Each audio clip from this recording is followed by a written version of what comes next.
मुदस्सर भी हरीम में इंटरेस्ट लेना शुरू हो गया है। आने वाले एपिसोड में आप देखेंगे मुदस्सर हरीम से जानने की कोशिश करेगा कि अब भी फाइज हरीम के दिल में है या फिर उसके दिल से निकल चुका है। असल में मुदस्सर की मां हरीम को अपनी बहू बनाने के चक्कर में है। अब मुदस्सर के दिमाग में भी ये बात चल रही है कि अगर हरीम फाइज को छोड़ दे तो वो उससे शादी कर लेगा। मुदस्सर हरीम से पूछेगा कि आपने लाइबा से फाइज के बारे में क्यों नहीं पूछा, जिसके बाद हरीम कहेगी कि मैं अपने अल्फाज ज़ाया नहीं करना चाहती। लेकिन मुदस्सर को आइडिया हो जाएगा कि अभी भी हरीम के दिल में फाइज है। दूसरी तरफ लाइबा हरीम से बहुत ज़्यादा शर्मिंदा होगी। कैक्शा लाइबा को लेने के लिए आएगी। लाइबा कैक्शा से कहेगी कि मेरा दिल करता है कि मैं हरीम भाभी के पाँव पकड़कर उनसे माफ़ी मांगूं, लेकिन मुझ में इतना हौसला नहीं है। लेकिन इतना कुछ होने के बाद भी कैक्शा को अकल नहीं आएगी।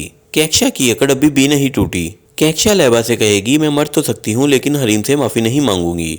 आने वाले एपिसोड में नासिर के साथ भी बुरा होगा। नासिर डॉक्टर के पास जाएगा। डॉक्टर उससे कहेगा कि तुम्हारी टांग काटनी पड़ेगी, जिसके बाद डॉक्टर नासिर की टांग काट देंगे।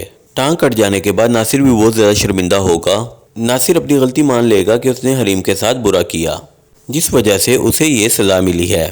आने वाले एपिसोड में फाइज को भी होश आ जाएगा, जिसके बाद वो वापस आकर हमना की माँ की तरफ आएगा।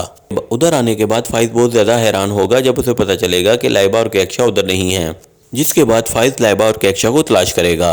तलाश करने पर फाइज को पता चलेगा कि लाइबा और कैक्शा हरीम के घर पर हैं। फाइज बहुत ज़्यादा हैरान होगा जब उसे मालूम होगा कि हमना के घर वालों के निकालने के बाद हरीम ने लाइबा और कैक्शा को सहारा दिया। फाइज लाइबा और कैक्शा को मिलने के लिए हरीम के घर पर आएगा। कैक्शा लाइबा को मना करेगी कि तुम फाइज को सच नहीं बताओगी।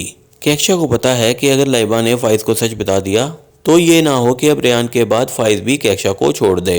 लेकिन अब कैक्शा के लिए लाइबा को रोकना बहुत ज़्यादा मुश्किल है। लाइबा सब सच फाइज को बता देगी। If you like my videos, please like, share and subscribe my channel.